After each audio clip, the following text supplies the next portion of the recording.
The word sin is one of the most misunderstood words in human language. The moment many people hear it, their minds jump immediately to religion, rules, guilt, or judgment. Some people hear the word and feel condemned.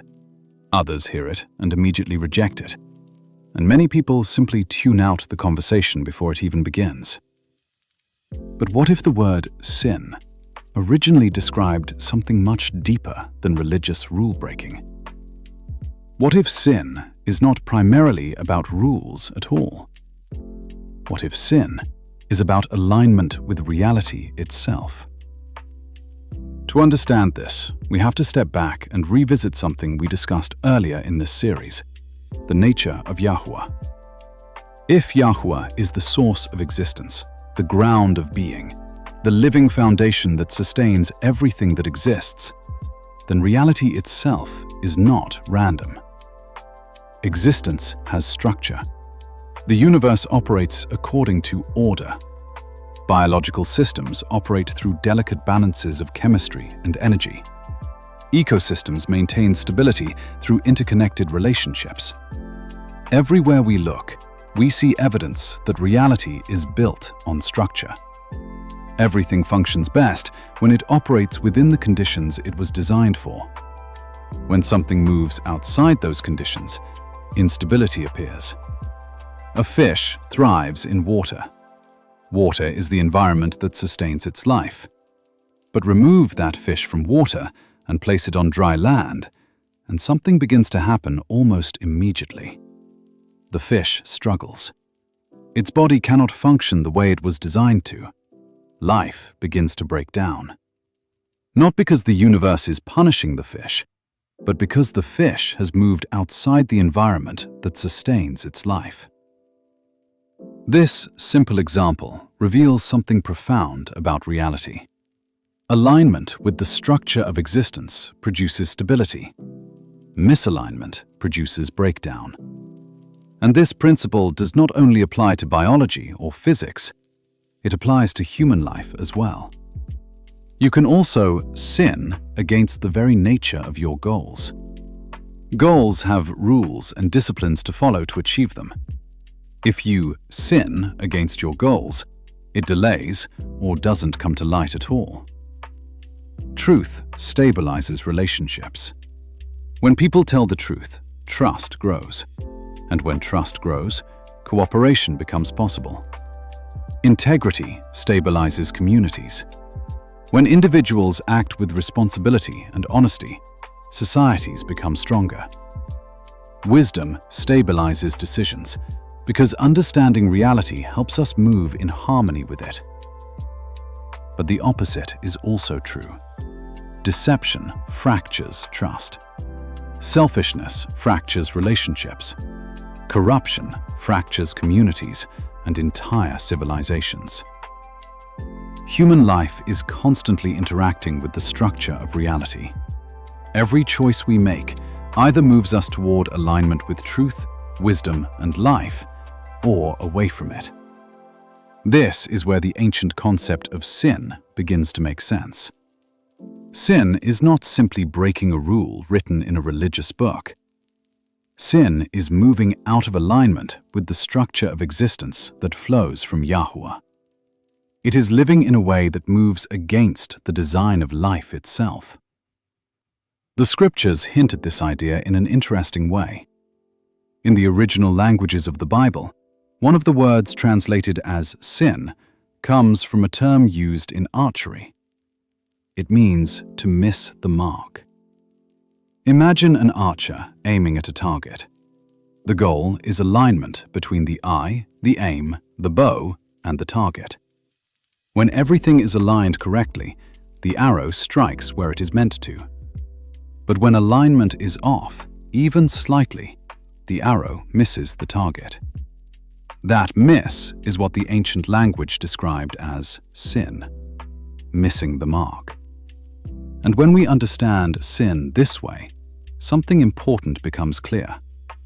Sin is not merely a religious category created to control behavior. It is a description of how human life interacts with reality itself. Because if Yahuwah is the source of existence, then moving away from him is not simply disobedience. It is movement away from the very foundation that sustains life. And when that happens, something begins to fracture. Clarity begins to fade. Wisdom becomes harder to recognize. Truth becomes easier to distort. The further life drifts from the structure of reality that flows from Yahuwah, the more instability spreads through individuals, families, and entire societies.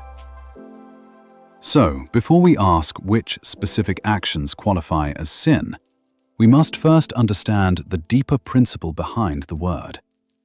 Sin is misalignment. Misalignment with truth. Misalignment with wisdom. Misalignment with the sustaining presence of Yahuwah. And if that is true, then the next question becomes unavoidable. How did humanity become misaligned in the first place? When did the fracture between humanity and the source of life begin? To answer that question, we must return to the story of the garden. To understand how humanity became misaligned with the structure of existence, we have to return to one of the most important moments described in the scriptures, the story of the garden. According to the Genesis account, the first humans, Adam and Chava, also known as Eve, lived in a state of harmony with Yahuwah. The garden was not simply a beautiful place filled with trees and rivers. It represented a condition of alignment. Humanity existed in close relationship with the Creator, sustained not only by physical food and biological processes, but also by the presence and light of Yahuwah himself. Many ancient interpretations suggest that the phrase describing their nakedness without shame hints at something deeper than physical innocence. It suggests that humanity was covered, in a sense, by the presence of Yahuwah. The light of the Creator sustained them, and their existence was deeply connected to the source of life. In that state, humanity was aligned with the structure of reality. Their relationship with Yahuwah was direct, their understanding was clear, their purpose was intact. But within the garden, there was one boundary, one command. They were instructed not to eat from the tree of the knowledge of good and evil. At first glance, this command can seem arbitrary, as if Yahuwah simply placed a rule in the garden to test obedience. But when viewed through the lens of alignment, the command represents something deeper. It represented trust. Trust that the Creator understood the structure of existence better than the creation. The serpent's temptation introduced a different idea. It suggested that humanity could step outside that trust. It planted the thought that humans could determine reality for themselves, defining good and evil on their own terms, rather than remaining aligned with the wisdom of Yahuwah. When Adam and Chava chose to eat from the tree, the act itself was small, but the decision behind it was enormous. It was the first conscious movement away from alignment with the Creator, and the effects appeared immediately. Genesis tells us that their eyes were opened. But the opening of their eyes did not bring enlightenment. Instead, it brought awareness of separation. Suddenly they felt exposed. Suddenly fear entered their experience. For the first time, humanity hid from the presence of Yahuwah. These are the emotional fingerprints of misalignment. Where harmony once existed, distance appeared. Where trust once existed, fear emerged. And something else changed as well. The sustaining closeness of Yahuwah's presence was no longer covering humanity in the same way. Instead of existing primarily in the life flowing directly from the Creator, human beings became bound more tightly to the physical world. Their bodies would now return to the dust from which they were formed. Mortality had entered the human condition. In that moment, humanity moved from a state of direct alignment with the source of life into a new reality where separation, decay, and death would eventually follow. This was the first fracture, the first sin. The first time human beings stepped outside the structure of reality that Yahuwah had established. And the consequences of that fracture would ripple forward through every generation that followed. The moment Adam and Eve stepped outside the alignment established by Yahuwah, humanity entered a new condition. Before that moment, life flowed in harmony with the Creator. The presence of Yahuwah sustained them, and their existence was closely tied to the source of life itself. But after the fall, something fundamental changed in the human condition. Humanity did not immediately cease to exist. The breath of life that Yahuwah had given them still remained within them, but the closeness of that original alignment had been broken. The scriptures describe this shift in a simple but powerful way. Humanity would now return to the dust. This statement reveals more than mortality. It marks a transition in how human life would now function. Instead of existing primarily in the sustaining presence and light of Yahuwah, humanity became more dependent on the physical systems of the earth, more biological than luminous, more bound to the material world than to the direct sustaining presence of the Creator. According to the forgotten books of Eden, specifically the first book of Adam and Eve, although not canon, it presents an idea that before the light of Yahuwah was taken from them due to their transgression, they could see into the heavens. They didn't know heat against their skin. They had not suffered the pangs of hunger. Yet after the transgression, Adam and Eve, in their new fallen state of existence, they had to learn how to eat and find food. After being expelled from the Garden of Eden, that fall is when death entered the human story. Decay entered the human story. And the fracture that began in the garden did not remain isolated to Adam and Eve alone. From that point forward, every generation would be born into a world already shaped by that misalignment. This is where the phrase, "born into sin," begins to make sense. It does not mean that a newborn child has already committed wrongdoing. Rather, it means that humanity is born into a condition where the original harmony between creation and Creator has already been disturbed. The very nature of humanity is outside of its original intent, outside the original design. Human beings enter life inside a world where separation from Yahuwah has already occurred. And because of this, the tendency toward misalignment becomes part of the human struggle. In a sense, the fracture of the fall flows through the human story like a current through a river. The effects move from generation to generation, shaping cultures, systems, and human behavior. But something remarkable also remains within humanity. Even in a fractured world, people still feel the pull toward truth. We feel the pull toward justice. We feel the pull toward compassion. We feel the sense that certain things are right and other things are wrong. The scriptures hint at this mystery when they describe the law of Yahuwah being written upon the heart. This means that even though humanity lives in a condition shaped by the fracture of sin, the memory of alignment still echoes within us.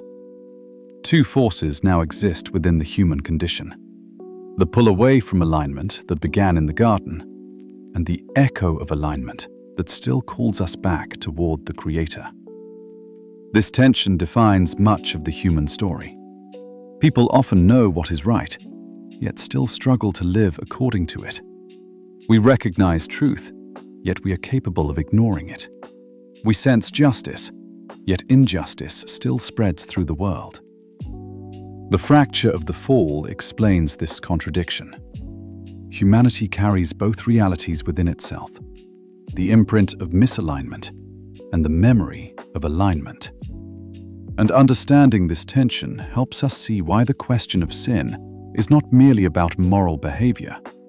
It is about understanding the condition of the human soul. This sin also applies to a much higher place, in the heavens themselves, where the true fracture began in the hearts of the very hosts of heaven itself. Revelation 12:7 tells us, "There was a war in heaven." Then war broke out in heaven. Michael and his angels fought against the dragon, and the dragon and his angels fought back. There is much debate as to when this took place. Some say it was before the fall of Adam and Eve. Some say it was after the story of Job. Either way, another verse shows us something interesting. Then I saw a new heaven and a new earth. For the first heaven and the first earth had passed away, and there was no longer any sea. Revelation 21. This tells us that the heavens and the earth shall pass away, and a new one will be reborn, ones without the remnants of sin attached to its existence. If the fracture between humanity and the Creator began with separation, then restoration must begin with reconnection. This is why relationship with Yahuwah becomes so important. Alignment with the source of existence cannot come through titles, institutions, symbols, or religious identity alone. Those things may point toward the Creator, but they cannot replace connection with Him. If Yahuwah is the ground of all being, the living foundation from which life flows, then alignment with reality itself requires relationship with the source of that reality. Think again about the image of a branch connected to a tree. As long as the branch remains connected to the tree, life continues to flow through it. Nutrients move through the fibers of the branch. Growth continues. Leaves form. Fruit appears. But if that branch becomes separated from the tree, life begins to fade. At first, the branch may still appear healthy. The leaves may still look green for a while. But eventually, the separation reveals itself. The branch dries. The life that once flowed through it is no longer present. This image appears in the teachings of Yahusha when he says in John 15:5, I am the vine, you are the branches.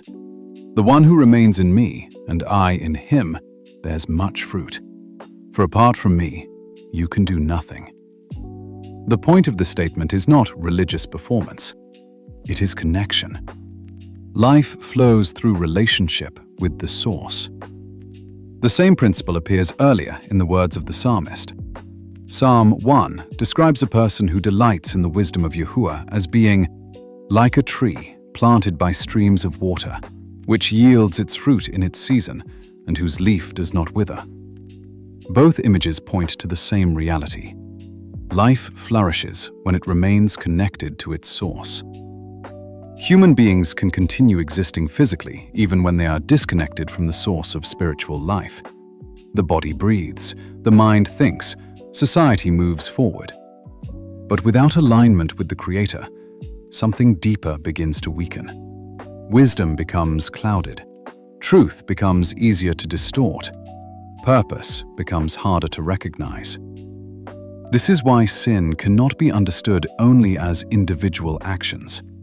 Sin is also living in separation from the source that sustains life. And if separation from Yahuwah creates misalignment, then relationship with Him becomes the path back toward alignment.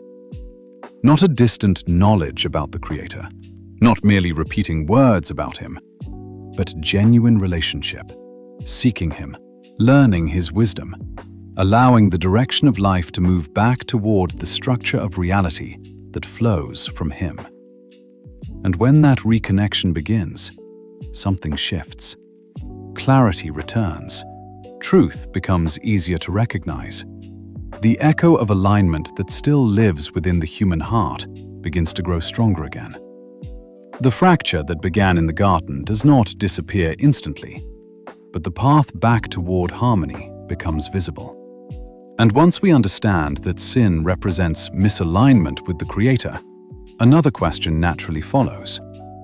Why should this misalignment matter to us in the first place?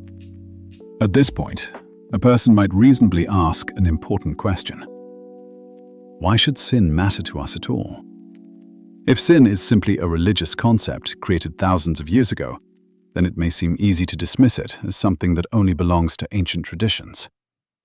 But if sin is better understood as misalignment with the structure of reality itself, then the question becomes far more practical. Misalignment always produces consequences. In mathematics and engineering, even small miscalculations can compound over time.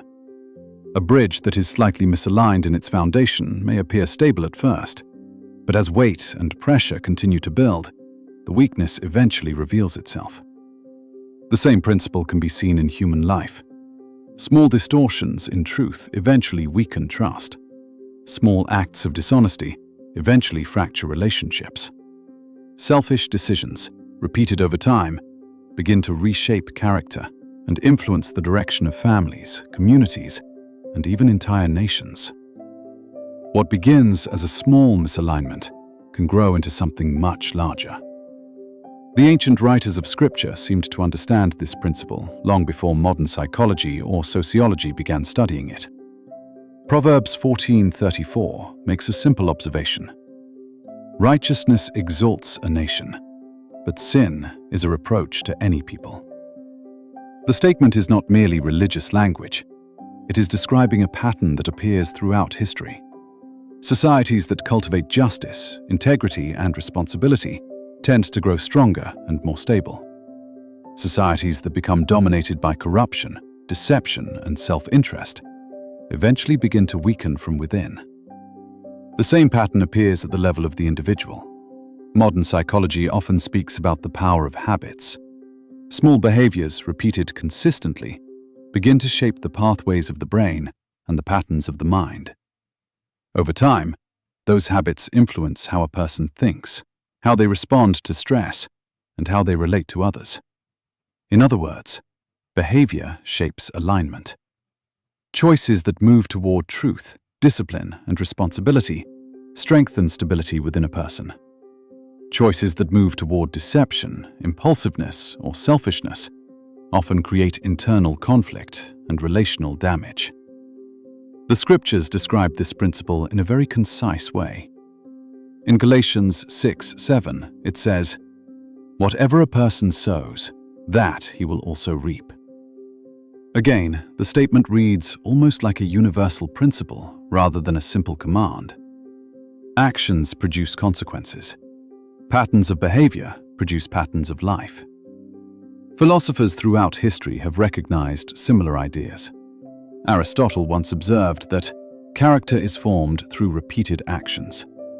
According to his view, people become virtuous or destructive not through a single decision, but through habits that slowly shape who they are. When we look at sin through this lens, the concept becomes easier to understand. Sin represents patterns of life that move us away from alignment with the structure of reality that flows from Yahweh. Truth moves us toward alignment. Wisdom moves us toward alignment. Self-control moves us toward alignment. But deception, pride, greed, and destructive impulses pull us away from that alignment.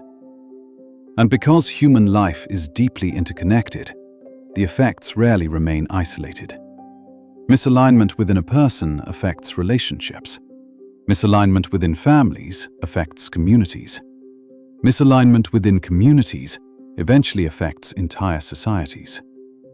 This is why the question of sin is not simply about moral judgment. It is about understanding how human behavior interacts with the structure of existence itself. When humanity moves toward alignment with truth and wisdom, stability increases. When humanity moves away from that alignment, instability spreads. Understanding this helps explain why ancient teachings placed so much emphasis on learning to recognize destructive patterns of behavior. Not because Yahweh desires to restrict human life, but because alignment with the structure of reality leads toward life, clarity, and stability. And misalignment eventually leads toward confusion and fracture. Once we begin to see sin through this lens, another question naturally appears. What are the patterns of behavior that tend to pull human beings away from alignment? Throughout history, different traditions have attempted to answer that question by identifying the core tendencies that distort the human heart. Many people know them today as the 7 deadly sins. Others recognize them through teachings such as the 10 Commandments. These lists were not created randomly. They were attempts to map the behaviors that most consistently lead human life away from alignment with the wisdom of Yahweh. Understanding those patterns will be the next step in this journey. The patterns of misalignment. Throughout history, people across different cultures, languages, and belief systems have observed something curious about human behavior. No matter the time period, no matter the civilization, no matter the level of technological advancement, the same destructive patterns tend to appear again and again. Different societies may give them different names, but the underlying behaviors remain remarkably similar. Pride rises in the human heart. Greed drives people to pursue more than they need. Envy causes resentment toward the success of others. Anger erupts when desires are frustrated. Lust distorts relationships. Gluttony seeks endless consumption. Sloth avoids responsibility and growth. Thousands of years ago, early spiritual thinkers attempted to map these recurring distortions in human nature. They were not merely creating moral rules. They were identifying patterns that repeatedly pulled human life away from alignment with the structure of reality established by Yahuwah. Over time, these patterns became widely known as the 7 deadly sins. But the phrase can sometimes be misunderstood. The word deadly does not necessarily mean immediate physical death. Instead, it refers to something more subtle and more dangerous. These patterns slowly erode the structure of human life. They distort perception, they damage relationships, they weaken communities. And when they become normalized within societies, they can destabilize entire civilizations. History provides many examples of this process. Empires have risen to extraordinary heights of power and prosperity, only to collapse from internal corruption, moral decay, and unchecked ambition. Roman historians themselves often wrote about this pattern. Early Rome was known for discipline, civic responsibility, and shared sacrifice. But as wealth and power increased, many observers believed the culture slowly shifted toward excess, indulgence, and political corruption. The collapse did not occur overnight. It happened gradually. Small distortions accumulated over generations until the system could no longer sustain itself. In many ways, the 7 deadly sins can be understood as a map of these distortions. Each one represents a direction the human heart can drift away from alignment with truth and wisdom. Pride convinces a person that they are the ultimate authority. Greed convinces a person that accumulation is more important than integrity. Envy poisons contentment and replaces it with resentment. Lust reduces human beings to objects of gratification rather than partners in covenant and responsibility. Anger can transform into hatred when it is left unchecked. Gluttony reflects a hunger that is never satisfied, and sloth slowly erodes discipline, purpose, and growth. What is striking is that modern psychology and neuroscience have begun observing similar patterns through entirely different methods. Researchers studying human behavior often describe the power of reward pathways within the brain. Certain actions release chemicals like dopamine that reinforce behaviors, even when those behaviors eventually harm the individual or the community around them. In other words, destructive patterns can become self-reinforcing. The brain learns them. The nervous system adapts to them. Over time, they can become deeply embedded habits.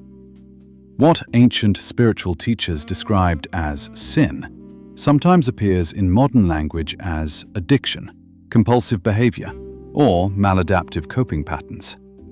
Different terminology, but often describing the same phenomenon.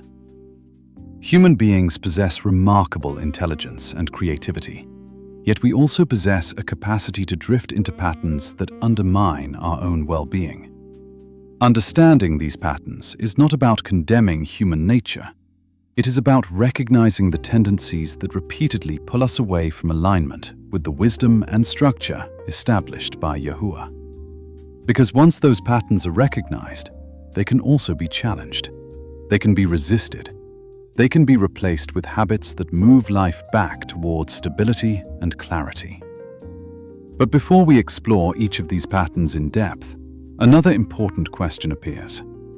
Why do these tendencies seem so deeply embedded in human nature? Why do people across generations struggle with the same distortions again and again? To understand that, we must return once more to the beginning. Back to the moment humanity first stepped out of alignment. Back to the garden. Because the story of Adam and Chava may be describing more than a historical event. It may be describing the origin of a condition that humanity has carried ever since. If sin represents misalignment with the structure of reality established by Yahuwah, then it can also be understood through a simple idea that appears in many areas of life. Small errors compound over time. In mathematics and engineering, even a tiny miscalculation at the beginning of a system can grow into a major structural failure later. A navigation system that is off by only 1 degree may seem accurate at first, but over hundreds of miles, that single degree can place someone hundreds of miles away from their intended destination. The same principle appears in human behavior. Small distortions in truth eventually weaken trust. Small acts of selfishness slowly damage relationships.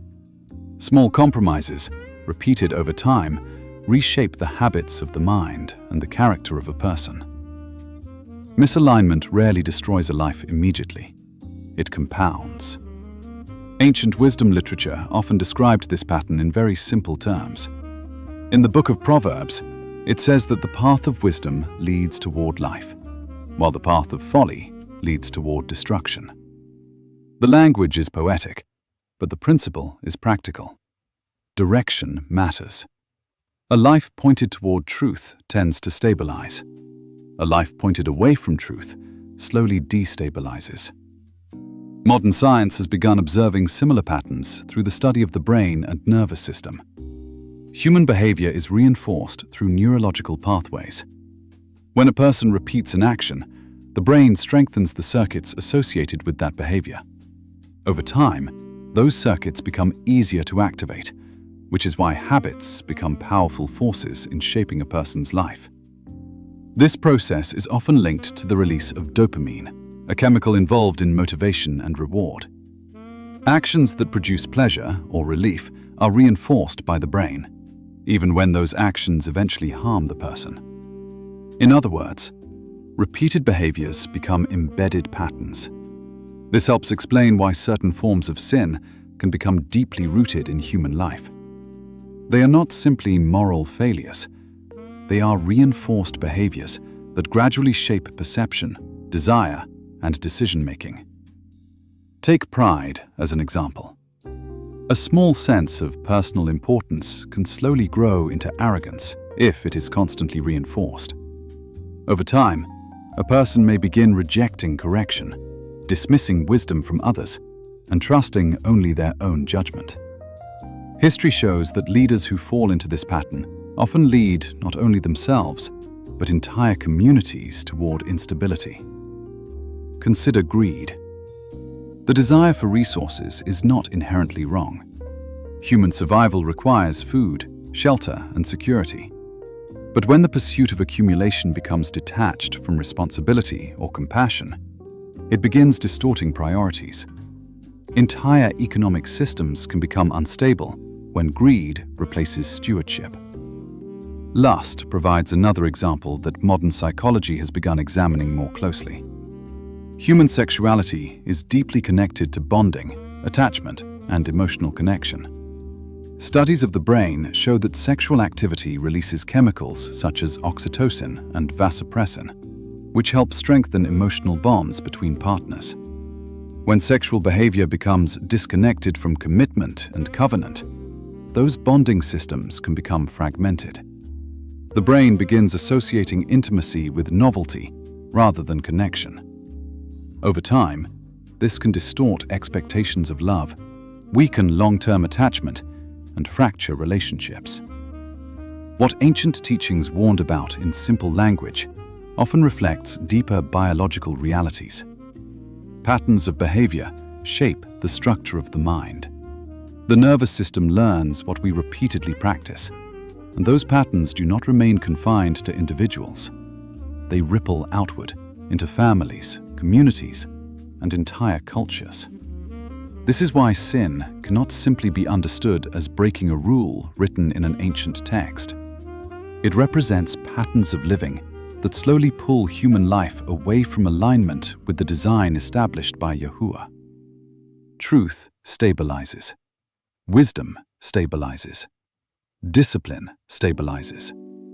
But deception, excess, and unchecked desire gradually introduce instability into human systems. Over time, those small distortions compound until the consequences become impossible to ignore. Yet, recognizing this pattern reveals something important. If destructive patterns can compound, constructive patterns can compound as well. Habits of honesty strengthen trust. Habits of discipline strengthen character. Habits of compassion strengthen relationships. Alignment with truth does not happen all at once.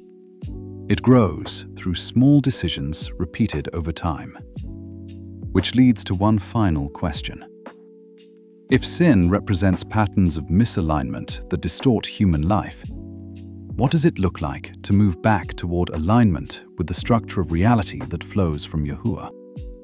If sin represents misalignment with the structure of reality established by Yahuwah, then the natural question becomes this: is alignment still possible?